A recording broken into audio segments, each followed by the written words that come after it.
नमस्कार दोस्तों, मैं गजेंद्र गंजीर गंजी ट्यूटोरियल के इस ऑनलाइन ई एजुकेशन प्लेटफॉर्म पर आप सभी का स्वागत करता हूं, अभिनंदन करता हूं। आज हम लोग पुनः आगामी जो हमारे छत्तीसगढ़ में प्रयोगशाला परिचारक का एग्जाम होने वाला है, उस एग्ज़ाम को ध्यान में रखते हुए इंडियन जियोग्राफी के महत्वपूर्ण प्रश्नों को सॉल्व करेंगे और ये इसका चौथा पार्ट है। आप सभी को पता होगा कि प्रयोगशाला परिचारक के एग्जाम में इंडियन जियोग्राफी से 20 क्वेश्चन पूछे जाएंगे, तो उसी को ध्यान में रखते हुए इस क्लास को बनाया जा रहा है। निश्चित है आपके आगामी एग्जाम के लिए बहुत ही हेल्पफुल होगा। चलिए फिर आज की इस क्लास का शुभारंभ करते हैं, बढ़ते हैं पहले प्रश्न पे। हमारा पहला प्रश्न है, निम्नलिखित को सुमेलित कीजिए। आपको सुमेलित करना है। एक तरफ हिमालय का हिस्सा का नाम दिया गया है और एक दूसरी तरफ नदियों के नाम दिए गए हैं, तो आपको इसको सुमेलित करना है पढ़कर।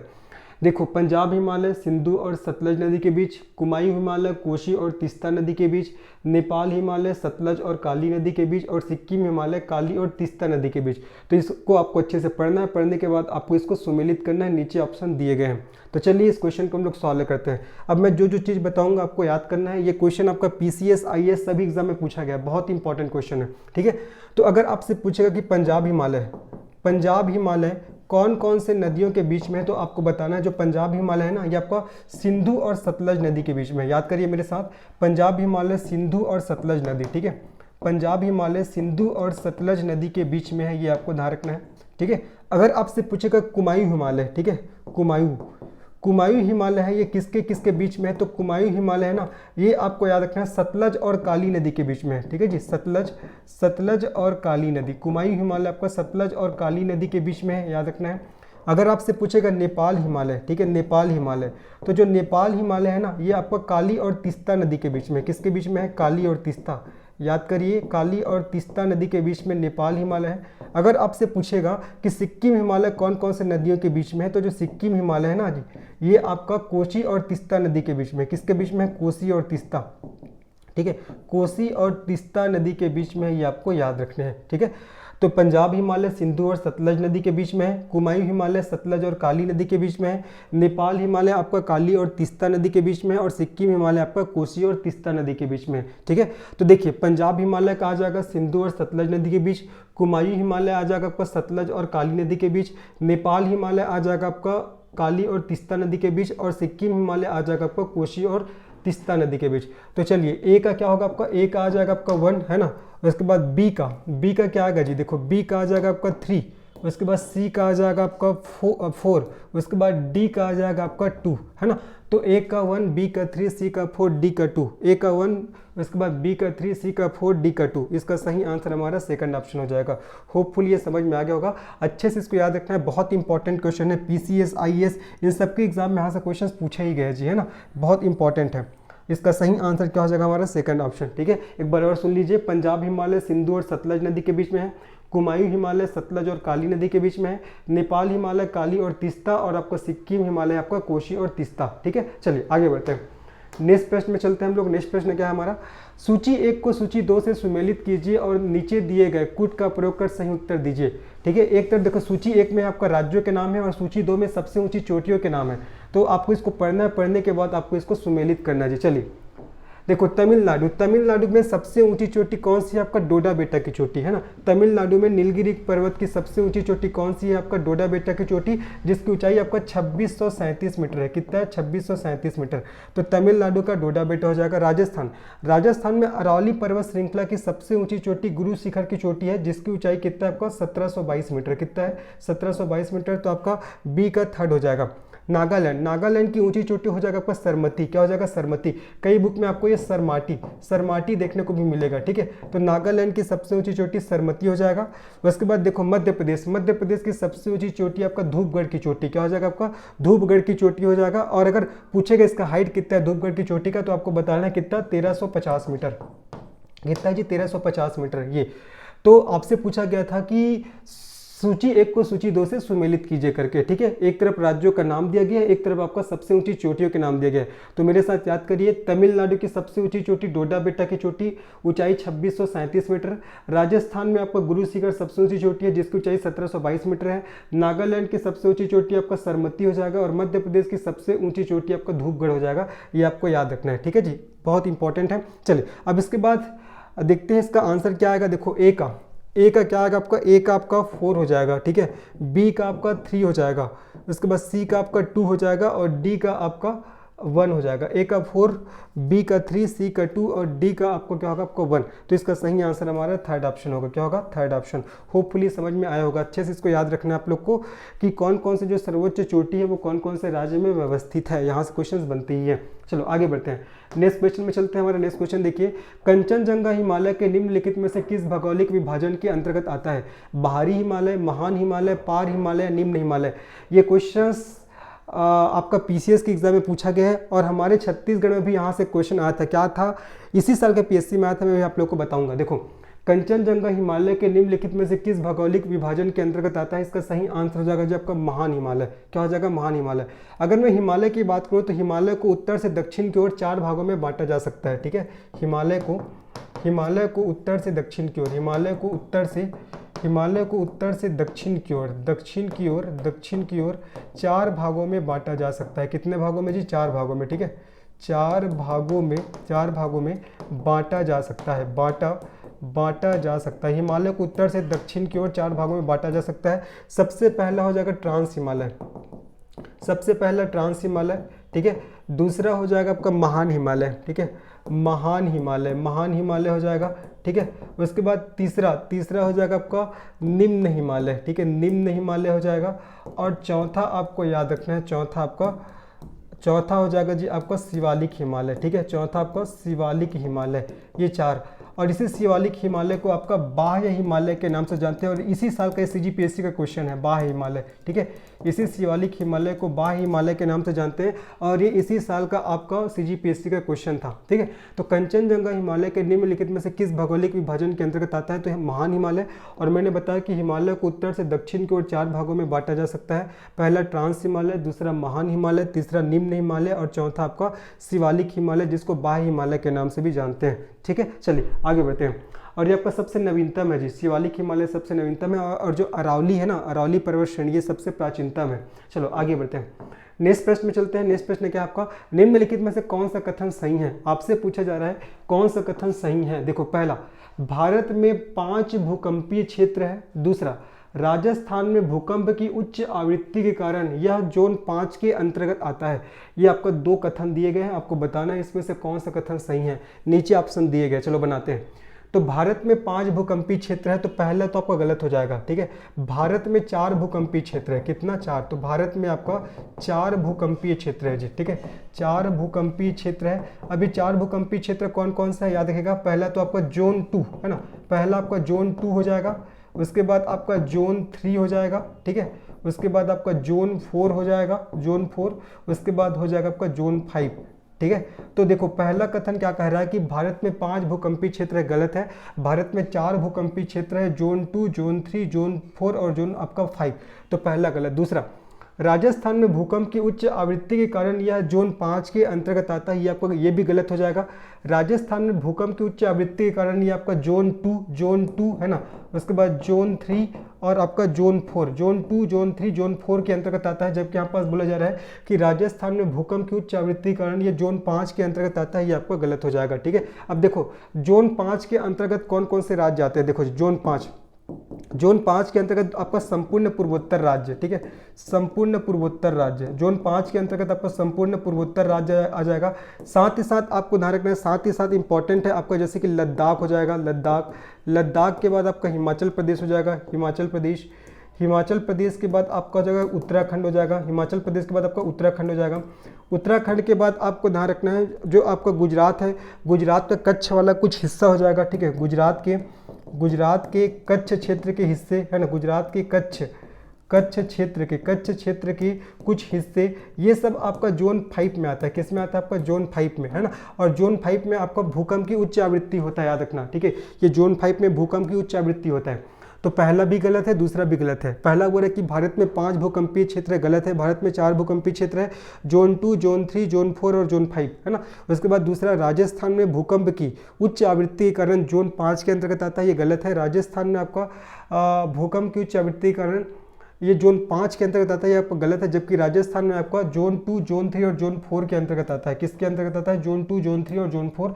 जोन 5 में कौन कौन से आते हैं राज्य, जैसे कि आपका मैंने बताया पूर्वोत्तर के राज्य हो जाएगा। ठीक है, लद्दाख हो जाएगा, हिमाचल प्रदेश हो जाएगा, उत्तराखंड हो जाएगा, गुजरात के कच्छ क्षेत्र का जो कुछ हिस्सा है, ये सब आपका जोन 5 के अंतर्गत आता है। ठीक है, तो इसका सही आंसर आपका कौन सा कथन सही है बोला गया, तो दोनों कथन इसमें गलत है, तो इसका सही आंसर क्या होगा आपका, ए और बी दोनों गलत है। ठीक है, चौथा सही है आपका, चौथा ऑप्शन सही हो जाएगा, ए और बी दोनों गलत है। आगे बढ़ते हैं, चलिए नेक्स्ट प्रश्न देखिए, निम्नलिखित में से किस पर्वत श्रृंखला पर डोडा बेट्टा शिखर स्थित है। अभी जस्ट मैंने पढ़ा था पहला प्रश्न में, निम्नलिखित में से किस पर्वत श्रृंखला पर डोडा बेट्टा शिखर स्थित है। नीलगिरी, कार्डमम, अन्नामलाई और नल्लामाला। ठीक है, बताना है कि कौन सी पर्वत श्रृंखला पर डोडा बेट्टा है, तो आपका नीलगिरी। ठीक है, याद रखिएगा डोडा बेट्टा जो नीलगिरी पर्वत की सबसे ऊंची चोटी है, जो कि आपका तमिलनाडु राज्य में। ठीक है, तमिलनाडु राज्य में, ये आपका नीलगिरी की नीलगिरी की सबसे ऊंची चोटी है, जो तमिलनाडु राज्य में है, तमिलनाडु राज्य में है। ठीक है, और ये क्या आपका नीलगिरी की सर्वोच्च चोटी है जी, नीलगिरी की सर्वोच्च चोटी है, ये आपको याद रखना है, नीलगिरी की सर्वोच्च चोटी है। अगर मैं इसकी ऊंचाई की बात करूं तो कितना आपका 2637 मीटर, कितना है 2637 मीटर, ये भी आपको याद रखना है। तो क्वेश्चन था कि निम्नलिखित में से किस पर्वत श्रृंखला पर डोडा बेट्टा शिखर स्थित है, तो नीलगिरी हिल्स हो जाएगा। ठीक है, इसकी हाइट भी याद रखना है आपका 2637 मीटर इंपॉर्टेंट है। चलिए कौन से राज्य में, तो तमिलनाडु। आगे बढ़ते हैं, मेघालय पठार किसका विस्तार है, हिमालय का, अरावली का, प्रायद्वीपीय पठार का या तिब्बत का पठार का। अच्छा क्वेश्चन है, जो मेघालय का पठार है वो किसका विस्तार है आपको बताना है। इस क्वेश्चन का सही आंसर क्या हो जाएगा, इसका सही आंसर हो जाएगा आपका प्रायद्वीपीय का पठार, है ना। तो जो मेघालय पठार है आपका प्रायद्वीपीय पठार का हिस्सा है, और मेघालय पठार है ये आपका गारो, खासी, जयंतिया पहाड़ियों में विभाजित है। ठीक है, मेघालय पठार प्रायद्वीपीय पठार का हिस्सा है, और जो मेघालय पठार है, मेघालय पठार आपका गारो, खासी, जयंतिया, गारो खासी जयंतिया पहाड़ियों में विभाजित है, पहाड़ियों में, गारो खासी जयंतिया पहाड़ियों में क्या है जी, विभाजित है, ये आपको याद रखना है। ठीक है, गारो खासी जयंतिया पहाड़ियों में विभाजित है, तो इस क्वेश्चन का सही आंसर हो जाएगा हमारा प्रायद्वीपीय पठार हो जाएगा। ठीक है, तो मेघालय पठार किसका विस्तार है, प्रायद्वीपीय पठार का।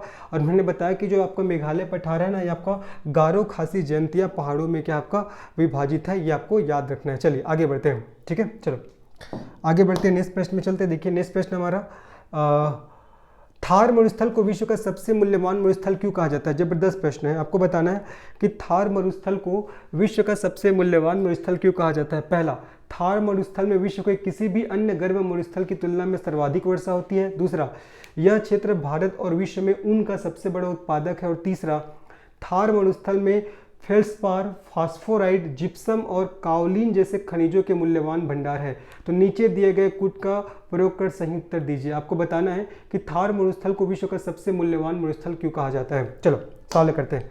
तो सबसे पहला जो कथन कर रहा है देखो कि थार मरुस्थल में विश्व के किसी भी अन्य गर्म मरुस्थल की तुलना में सर्वाधिक वर्षा होती है, तो ये आपका गलत हो जाएगा। ये क्या हो जाएगा आपका गलत हो जाएगा। अगर मैं थार के मरुस्थल की बात करूं तो यहाँ वर्षा आपका 100 मिलीमीटर से 500 मिलीमीटर तक होती है। जो वर्षा होती है यहाँ आपका 100 मिलीमीटर, ठीक है, 100 मिलीमीटर से आपका 500 मिलीमीटर तक होती है, 500 मिलीमीटर तक होती है, ये आपको याद रखना है। और पहला कथन बोल रहा है कि थार मरुस्थल में विश्व के किसी भी अन्य गर्म मरुस्थल की तुलना में सर्वाधिक वर्षा होती बोला जा रहा है, तो ये क्या हो जाएगा आपको गलत हो जाएगा। क्या हो जाएगा आपका जी, ये गलत हो जाएगा। देखो दूसरा, यह क्षेत्र भारत और विश्व में ऊन का सबसे बड़ा उत्पादक है। दूसरा हमारा बिल्कुल सही है, ठीक है। ये जो थार का मरुस्थल है ना, ये भारत और विश्व में ऊन का सबसे बड़ा उत्पादक है। तीसरा, थार मरुस्थल में फेल्सपार है ना, फास्फोराइड, जिप्सम और काओलिन जैसे खनिजों के मूल्यवान भंडार है। तो तीसरा भी हमारा क्या हो जाएगा, सही हो जाएगा, ठीक है। तो आपका दूसरा और तीसरा कथन हमारा सही है, इसलिए इसका सही आंसर क्या होगा आपका, देखो इसका सही आंसर हो जाएगा आपका केवल 2 और 3। क्या हो जाएगा इसका सही आंसर, केवल 2 और 3। साथ ही साथ थार के मरुस्थल के बारे में और कुछ चीजें जो बता रहा हूँ आपको ध्यान रखना है। जो थार का जो मरुस्थल है ना, ये विश्व का 17वां, ठीक है, विश्व का 17वां सबसे बड़ा, विश्व का 17वां सबसे बड़ा मरुस्थल है। विश्व का 17वां सबसे बड़ा क्या आपका मरुस्थल है।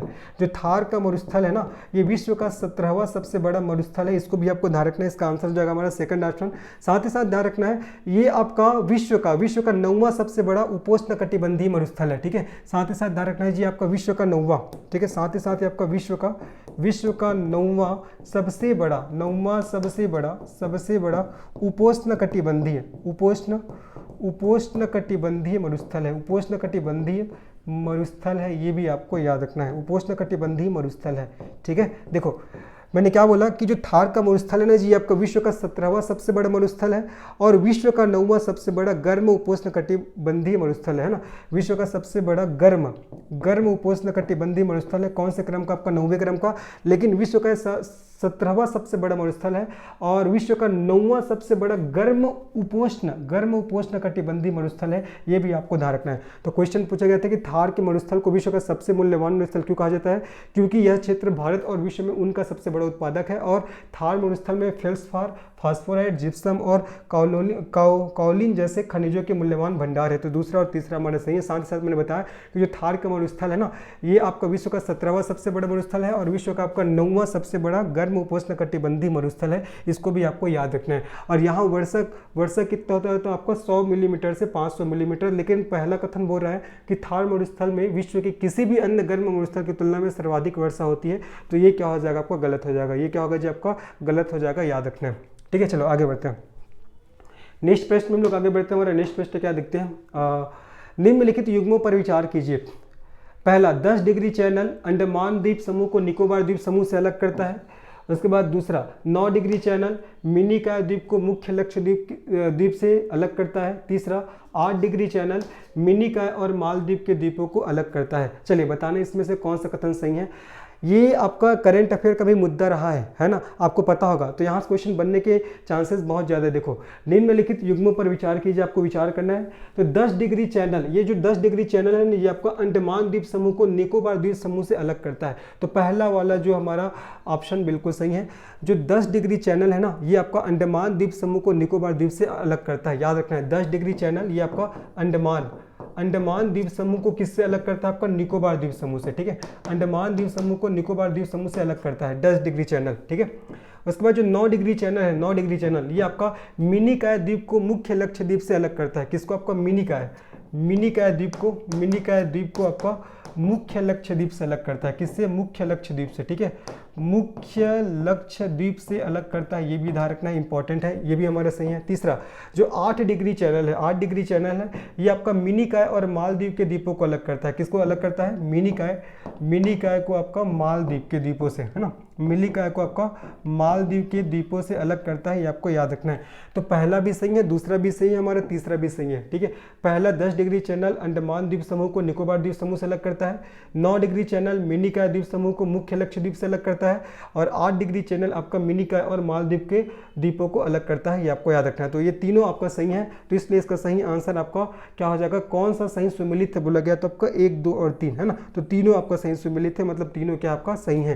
ठीक है, बहुत इंपॉर्टेंट क्वेश्चन है जी। चलो आगे बढ़ते हैं, नेक्स्ट प्रश्न में चलते हैं। नेक्स्ट प्रश्न क्या देखिए, सह्याद्री का दूसरा नाम क्या है? सभी को पता होगा, अरावली श्रेणी, पूर्वी घाट, विंध्य श्रेणी, पश्चिमी घाट। सह्याद्री का दूसरा नाम क्या है? बताना आप लोगों को, सह्याद्री का दूसरा नाम क्या है? इसका सही आंसर क्या हो जाएगा? पश्चिमी घाट। ठीक है, तो पश्चिमी घाट को सह्याद्री के नाम से जानते हैं। किस नाम से जानते हैं जी? सह्याद्री के नाम से जानते हैं। अगर मैं इसकी कुल लंबाई की बात करता हूँ तो इसकी कुल लंबाई कितना है? आपका 1600 किलोमीटर। कितना है आपका? इसकी कुल लंबाई आपका 1600 किलोमीटर। इसे सह्याद्री के नाम से जानते हैं। ठीक है, और ये आपका पश्चिमी घाट है वो आपका ताप्ती नदी से कन्याकुमारी तक फैला हुआ है। ठीक है, ये जो आपका पश्चिमी घाट है आपका ताप्ती से, ठीक है, ताप्ती से आपका कन्याकुमारी तक, ठीक है, कन्याकुमारी तक फैला हुआ है। ये आपको याद रखना है, फैला हुआ है, ये आपको याद रखना इंपॉर्टेंट है। ठीक है, ये आपका ताप्ती से कन्याकुमारी तक फैला हुआ है। और अगर आपसे पूछेगा कि सह्याद्री है वो कौन कौन से राज्यों में फैला हुआ है, तो अब इसको नाम भी आपको ध्यान रखना है। तमिलनाडु हो जाएगा, तमिलनाडु के बाद आपका कर्नाटक हो जाएगा, कर्नाटक के बाद आपका केरल हो जाएगा, केरल के बाद आपका महाराष्ट्र हो जाएगा। ठीक है, महाराष्ट्र के बाद आपका हो जाएगा जी आपका गुजरात हो जाएगा। ठीक है, गुजरात। ठीक है, ये इन सभी राज्यों में ये आपका सह्याद्री है, ये फैला हुआ है। तो इसका सही आंसर क्या हो जाएगा? इसका सही आंसर आपका पश्चिमी घाट हो जाएगा। ठीक है, चलिए आगे बढ़ते हैं। तो सह्याद्री का दूसरा नाम क्या है? तो आपका पश्चिमी घाट हो जाएगा। ये ताप्ती नदी घाटी से कन्याकुमारी तक फैला हुआ है। कुल लंबाई 1600 किलोमीटर है। तमिलनाडु, कर्नाटक, केरल, महाराष्ट्र, गुजरात, इन सभी राज्यों में इसका विस्तार है, याद रखना है। चलो आगे बढ़ते हैं। नेक्स्ट क्वेश्चन क्या देखो, हिम नदों की मिट्टी और अन्य सामग्री के मोटे निक्षेप है जो मोराइन से जुड़े हुए हैं। ये भी क्वेश्चन आपका पीसीएस के एग्जाम में पूछा गया, अच्छा क्वेश्चन है। आपको हिम नदों की मिट्टी और अन्य सामग्री के मोटे निक्षेप है जो मोराइन से जुड़े हुए हैं, मतलब पूछा जा रहा है कि क्या है वो जो हिम नदों की मिट्टी और अन्य सामग्री के मोटे निक्षेप है जो मोराइन से जुड़े हुए हैं। ऑप्शन है पहला करेवा, दूसरा भाभर, तीसरा द्वार और चौथा दून। इसका सही आंसर क्या हो जाएगा? करेवा। ये आपका पीसीएस के एग्जाम में पूछा गया जी, है ना, करेवा। तो कश्मीर हिमालय करेवा संरचनाओं के लिए फेमस है। किसके लिए फेमस है? आपको करेवा संरचनाओं के लिए। कश्मीर हिमालय, जो कश्मीर हिमालय है ना जी, आपका करेवा संरचनाओं के लिए फेमस है। करेवा संरचनाओं के लिए, करेवा संरचनाओं के लिए फेमस है। करेवा संरचनाओं के लिए फेमस है, ये आपको याद रखना है, ठीक है। तो कल के डेट में क्वेश्चन पूछेगा कि कौन सा घाटी है वो करेवा संरचनाओं के लिए फेमस है, तो आपको कश्मीर हिमालय, है ना, कश्मीर जो हिमालय है ये आपको करेवा संरचनाओं के लिए फेमस है, या कश्मीर घाटी बोल सकते हैं हम लोग, ठीक है। आगे बढ़ते हैं। आगे आपको ध्यान रखना है, इसी जो आपका करेवा संरचनाओं में आपका किसकी खेती किया जाता है जी? आपका जाफरान की, ठीक है, जाफरान की खेती। यहाँ आपका जाफरान की खेती किया जाता है, जाफरान की खेती किया जाता है, ये भी आपको ध्यान रखना है, ठीक है। जाफरान की खेती किया जाता है, ठीक है जी, ये इंपॉर्टेंट है। और ये जाफरान किसका किस्म है? तो जाफरान आपका केसर, ठीक है, केसर का एक किस्म है। तो मैंने क्या बोला कि ये जो आपका हिम नदियों की मिट्टी और अन्य सामग्री के मोटे निक्षेप क्या है जो मोराइन से जुड़े हुए हैं, इसका सही आंसर आपका करेवा हो जाएगा। करेवा के बारे में बताया कि करेवा आपका कश्मीर हिमालय करेवा संरचनाओं के लिए आपका फेमस है। और मैंने बताया कि ये आपका जाफरान की, यहाँ आपका जाफरान की खेती किया जाता है। और जाफरान किसका किस्म होता है? तो जो जाफरान होता है ना वो आपका केसर का किस्म होता है, ये आपको याद रखना है। इसका सही आंसर आपका करेवा हो जाएगा। क्वेश्चन था कि हिम नदियों की मिट्टी और अन्य सामग्री के मोटे निक्षेप क्या है जो मोराइन से जुड़े हुए, इसका सही आंसर आपका करेवा हो जाएगा, ठीक है। जो जाफरान की खेती इसी संरचना में किया जाता है। और जाफरान किसका एक किस्म है? तो आपका केसर का एक किस्म है, ये आपको याद रखना है। चलिए आगे बढ़ते हैं। नेक्स्ट प्रश्न है, निम्नलिखित में से कौन सा तटीय जमीन का एक प्राकृतिक रूप नहीं है? आपको बताना है कौन सा जो तटीय है ना वो आपका जमीन का एक प्राकृतिक रूप नहीं है। हिमोड़ हो जाएगा ऑप्शन, दूसरा आपका समुद्री स्टेक है, उसके बाद देखो तीसरा है आपका समुद्री गुफा, और चौथा आपका समुद्री चट्टान। तो बताना है कौन सा तटीय जमीन का वह एक प्राकृतिक रूप नहीं है ना। इसका सही आंसर हो जाएगा आपका हिमोड़ हो जाएगा। क्या हो जाएगा इसका सही आंसर? आपका हिमोड़ हो जाएगा। हिमोड़ क्या होता है? तो जब हिमनद बर्फ पिघलता है ना, जब हिमनद बर्फ पिघलता है तो विभिन्न प्रकार की चट्टानें गिरती है। तो क्या होती है? विभिन्न प्रकार की चट्टानें गिरती है, ठीक है, जिन्हें ग्लेशियर द्वारा ले जाया जाता है। जिन्हें क्या किया जाता है? ग्लेशियर द्वारा, जिन्हें ग्लेशियर द्वारा ले जाया जाता है, ग्लेशियर द्वारा ले जाया जाता है। और जो इसका जो ढेर इकट्ठा हो जाता है, इसी आपका जो चट्टानें, इसका जो ढेर इकट्ठा हो जाता है, इसी को क्या बोला जाता है? आपका हिमोड़ बोलते हैं। क्या बोलते हैं? हिमोड़। तो मैंने क्या बोला कि जब आपका हिमनद बर्फ पिघलता है, जब हिमनद बर्फ पिघलता है तो क्या होता है? ये विभिन्न चट्टाने के रूप में नीचे गिरता है, ठीक है। जब नीचे गिरता है तब इसे ग्लेशियर द्वारा ले जाया जाता है, और जब ग्लेशियर द्वारा से ले जाया जाता है तब एक जगह इसको जमा किया जाता है, जिसको हम लोग ढेर बोलते हैं। तो इसी ढेर को क्या नाम से जानते हैं? हिमोड़ के नाम से जानते हैं। किस नाम से जानते हैं जी? हिमोड़ के नाम से जानते हैं। इसको ध्यान रखना है ना। तो क्वेश्चन है कि निम्नलिखित में से कौन सा तटीय जमीन का एक प्राकृतिक रूप नहीं है? तो इसका सही आंसर हो जाएगा आपका हिमोड़ हो जाएगा। क्या हो जाएगा इसका सही आंसर? हिमोड़ इसका सही आंसर हो जाएगा। तो जब हिमनद बर्फ पिघलती है तो विभिन्न प्रकार की चट्टानें गिरती है, जिन्हें ग्लेशियर द्वारा ले जाया जाता है, ठीक है। और जमाव, इन्हीं के जमाव को क्या बोलते हैं? इन्हीं के ढेर को क्या बोला जाता है? आपका हिमोड़ बोलते हैं। क्या बोलते हैं? हिमोड़ बोलते हैं, ठीक है। ग्लेशियर द्वारा जो ले जाया जाता है उसी के जो आपका ढेर इकट्ठा होता है ना, उसी ढेर को क्या बोला जाता है? हिमोड़ के नाम से जाना जाता है। आगे बढ़ते हैं। गोखुर झील कहाँ पाई जाती है? हिमनद में, नदी घाटिया में, रेगिस्तान में या पहाड़ में? बताना है गोखुर झील कहाँ पाई जाती है? हिमनद में, नदी घाटिया में, रेगिस्तान में या पहाड़ में? बहुत अच्छा प्रश्न है। तो जो गोखुर झील है ये कहाँ पाई जाती है जी? जो गोखुर झील है आपका नदी घाटियों में पाई जाती है, ठीक है। गोखुर झील आपका नदी घाटियों में पाई जाती है। देखो, बाढ़ के मैदान में एक बहती नदी है, कट ऑफ बनाती है, ठीक है। जो बाढ़ के मैदान में जो एक बहती नदी है, बहती नदी किसका निर्माण करती है? कट ऑफ का, ठीक है, कट ऑफ का निर्माण करती है। कट ऑफ का क्या करती है जी? निर्माण करती है। बाढ़ में क्या होता है? जो बहती नदी है ना वो आपका एक कट ऑफ बनाती है, और यही आपका बाद में गोखुर झीलों के रूप में विकसित हो जाती है, ठीक है। यही बाद में आपका गोखुर झीलों के रूप में विकसित हो जाती है। गोखुर झीलों के रूप में, झीलों के रूप में क्या हो जाती है? आपका विकसित हो जाती है। तो क्वेश्चन था गोखुर झील कहाँ पाई जाती है? तो आपका नदी घाटियों में। मैंने बोला कि बाढ़ के मैदान में जब बहती नदी है वो कट ऑफ बनाती है, तो बाद में जो यही कट ऑफ है ना ये आपका गोखुर झीलों में विकसित हो जाती है। तो इसका सही आंसर क्या हो जाएगा? आपका नदी घाटियों में। कहाँ? आपका नदी घाटियों में, ठीक है। चलो देखो मैं क्या लिखा हूँ, बाढ़ की बहती नदी बोला हूँ, है ना। तो क्या आएगा इसका आंसर? आपका नदी घाटी ही आएगा। देखो रेगिस्तान में थोड़ी ना होगा जी, पहाड़ में थोड़ी ना होगा। इसका सही आंसर क्या होगा? आपका नदी घाटी हो जाएगा। चलो आगे बढ़ते हैं। नेक्स्ट क्वेश्चन हमारा क्या है, पवन निक्षेप के कारण कौन सी भू आकृति का निर्माण होता है। आपको बताना है कि पवन के निक्षेपों के कारण कौन सी भू आकृति का निर्माण होता है। जलोढ़ मैदान, पर्यंत मैदान, लोयस मैदान या लैकुस्टाइन मैदान। ये भी इंपॉर्टेंट क्वेश्चन है, इसको स्टार मार्क कर लीजिएगा, यहाँ से क्वेश्चन पूछे गए हैं।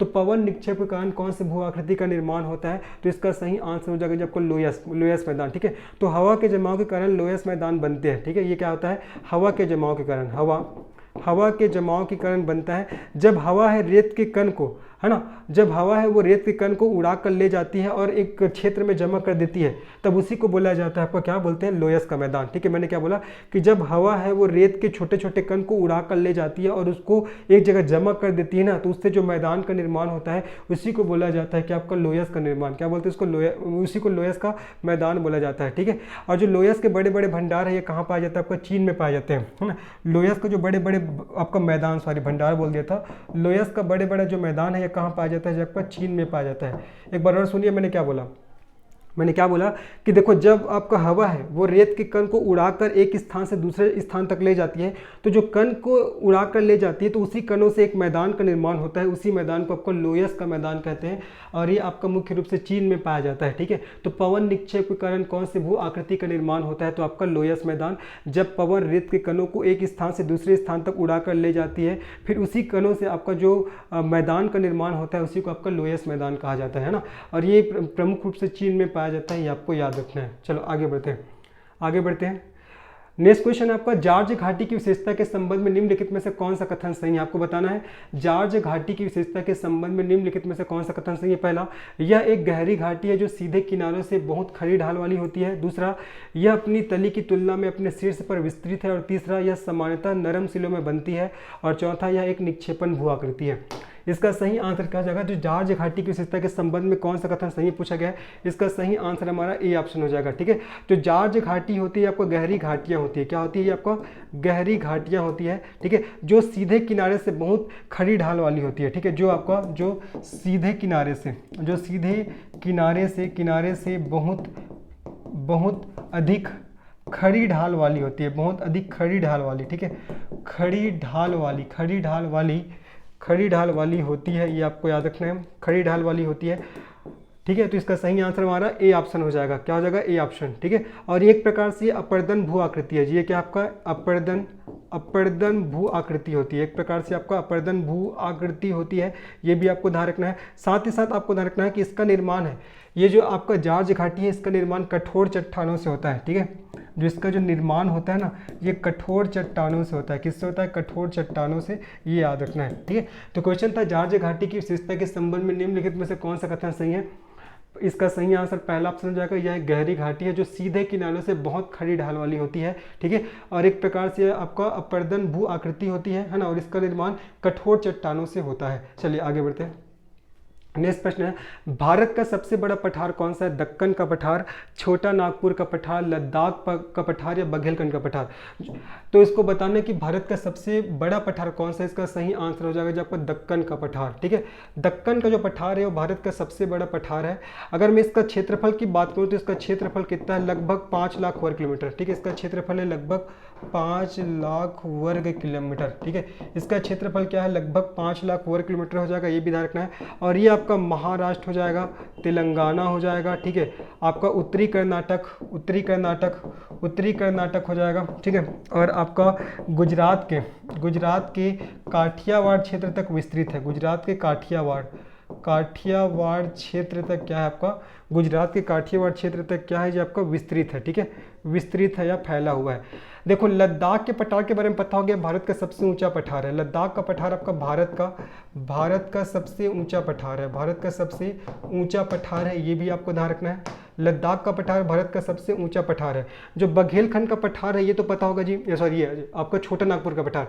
छोटा नागपुर का पठार तो आप लोग को पता ही होगा, ये आपका झारखंड, उड़ीसा, पश्चिम बंगाल है ना, ये आपका हो जाएगा झारखंड हो जाएगा। झारखंड के बाद आपका उड़ीसा हो जाएगा, उड़ीसा के बाद आपका पश्चिम बंगाल हो जाएगा, पश्चिम बंगाल के बाद आपका हमारा छत्तीसगढ़ हो जाएगा।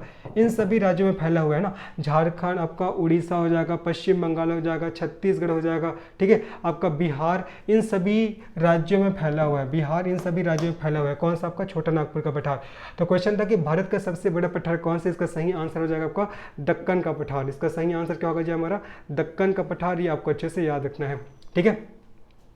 मैंने बताया ना कि दक्कन का पठार, इसका क्षेत्रफल लगभग 5 लाख वर्ग किलोमीटर है। ये महाराष्ट्र, तेलंगाना, उत्तरी कर्नाटक और गुजरात के काठियावाड़ क्षेत्र तक फैला हुआ है। अगर लद्दाख के पठार की बात करें तो लद्दाख का पठार भारत का सबसे ऊंचा पठार है। ये आपको अच्छे से याद रखना है जी, ठीक है। तो इसका सही आंसर क्या हो जाएगा? भारत का सबसे बड़ा पठार कौन सा है? तो लद्दाख का पठार हो जाएगा। क्या हो जाएगा? लद्दाख का पठार। चलिए आगे। भारत का सबसे बड़ा पठार आपका दक्कन का पठार, और सबसे ऊंचा बोलेगा तब लद्दाख का पठार होगा। थोड़ा सा बोलने मिस्टेक हो गया था। सबसे ऊंचा बोलेगा तो लद्दाख का पठार, और सबसे बड़ा पठार बोलेगा तो आपका दक्कन का पठार। ये आपको याद रखना है जी, ठीक है। चलो आगे बढ़ते हैं, नेक्स्ट प्रश्न में चलते हैं। निम्नलिखित में से कौन सा राज्य गंगा बेसिन का हिस्सा नहीं है? अच्छा प्रश्न है ये भी। हिमाचल प्रदेश, पंजाब, राजस्थान और मध्य प्रदेश। बताना है कि कौन सा जो राज्य है वो गंगा बेसिन का हिस्सा नहीं है। आपको बताना है इसका सही आंसर क्या होगा। देखो अब मैं आपको गंगा बेसिन का हिस्से वाले में राज्यों के नाम आपको बता रहा हूँ, तो ऑटोमेटिकली आप इसका आंसर लगा लोगे। तो देखो जो गंगा बेसिन है वो कौन कौन से राज्य में है आपको ध्यान रखना है। सबसे पहले तो आपका हिमाचल प्रदेश हो जाएगा, हिमाचल प्रदेश। हिमाचल प्रदेश के बाद आपका उत्तराखंड हो जाएगा। उत्तराखंड के बाद याद रखना आपको दिल्ली हो जाएगा। दिल्ली के बाद आपका हरियाणा हो जाएगा, ठीक है। हरियाणा के बाद ध्यान रखना है राजस्थान हो जाएगा। राजस्थान के बाद आपको याद रखना है जी एमपी हो जाएगा। एमपी के बाद आपका यूपी हो जाएगा। यूपी के बाद आपका बिहार हो जाएगा। बिहार के बाद आपका झारखंड हो जाएगा, ठीक है। देखो हिमाचल प्रदेश, उत्तराखंड, दिल्ली, राजस्थान, हरियाणा, उसके बाद मध्य प्रदेश, उत्तर प्रदेश, बिहार, झारखंड, उसके बाद क्या हो जाएगा? पश्चिम बंगाल, ठीक है। पश्चिम बंगाल, पश्चिम बंगाल, पश्चिम बंगाल, ये सब है, ठीक है। तो अब देखिए क्वेश्चन है कि कौन सा राज्य गंगा बेसिन का हिस्सा नहीं है? हिमाचल प्रदेश तो है, ठीक है। आपका राजस्थान भी है, मध्य प्रदेश भी है। तो इसका सही आंसर क्या हो जाएगा? आपको पंजाब हो जाएगा, है ना। इसका सही आंसर क्या होगा? आपका पंजाब हो जाएगा जी, ठीक है। तो होपफुली आपको ये प्रश्न उत्तर का श्रृंखला पसंद आया होगा। तो अगर ये आपको वीडियो पसंद आए तो निश्चित इस वीडियो को लाइक करिए, इस चैनल को सब्सक्राइब करिए और अपने दोस्तों को शेयर करिए, ठीक है। ये इसका चौथा पार्ट था। आज ये चौथा पार्ट भी खत्म हो गया। ऐसे ही अभी आप लोग अपने टॉपिक को इसमें एमसीक्यू कराता जाऊंगा। सभी जो प्रयोगशाला परिचारक के जितने भी सब्जेक्ट, जैसे साइंस के मैंने पूरे एमसीक्यू अपलोड कर दिए हैं, आगे और आते रहेंगे। मॉडल पेपर भी बनाता रहूँगा। साथ ही साथ छत्तीसगढ़ जीएस का भी चल रहा है, उसका भी 4-5 पार्ट हो गया है। आपका इंडियन जियोग्राफी का भी चल रहा है, इसका भी आपका ये 4 पार्ट कंप्लीट हो गया। तो ऐसे धीरे धीरे करते हुए हम लोग आगे बढ़ेंगे, है ना। आपका मैं एक एक क्लास में वही आपका 40 से 45 मिनट क्लास लेकर आप लोग को बता रहा हूँ जी, है ना। तो मिलते हैं इसके नेक्स्ट पार्ट में, तब तक के लिए धन्यवाद, बाय।